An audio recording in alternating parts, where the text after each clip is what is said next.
Hello, চলুন আজকে আপনাদেরকে দেখাই মেদিনীপুরের কুটির শিল্প।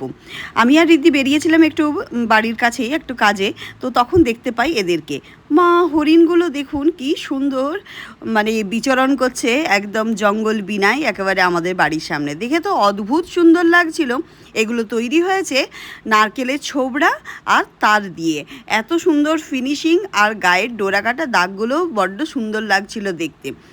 যেমন নির্ভয়ে বিচরণ করছিল এরা, তেমনি পাখিদেরও চাঁদের হাট বসেছিল একই সাথে। কাক, কোকিল, টিয়া, শালিক থেকে শুরু করে ময়ূর, বুলবুলি, টুনটুনি, কত রকমের পাখি যে আমরা দেখতে পেলাম তার কোনো ঠিক নেই। এখানে এই পাখিগুলো মাটির তৈরি করা, আর ওই যে বললাম লোহার তার দিয়ে এত সুন্দর করে ফিনিশিং করা প্রতিটা পাখি। আর এই হরিণগুলো দেখতে অসাধারণ লাগছিল। এত সুন্দর ফিনিশিং, এত সুন্দর লাগছিল, যেগুলো ঘরে সাজিয়ে রাখার জন্য একদম পারফেক্ট।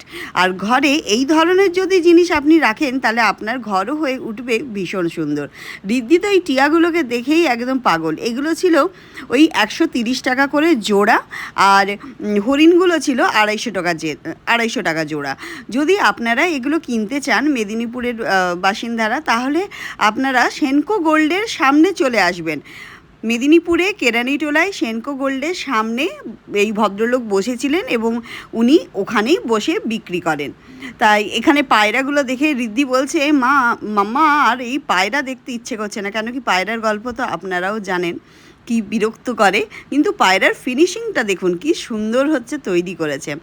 ওনাকে তাই জিজ্ঞেস করছিলেন আপনি প্রতিদিন বসেন? উনি এখানে প্রতিদিন বসে কেরানিটোলায় সেনকো গোল্ডের সামনে। আপনারা যাদের পছন্দ তারা অবশ্যই এসে এনার কাছে কেনাকাটা করতে পারেন।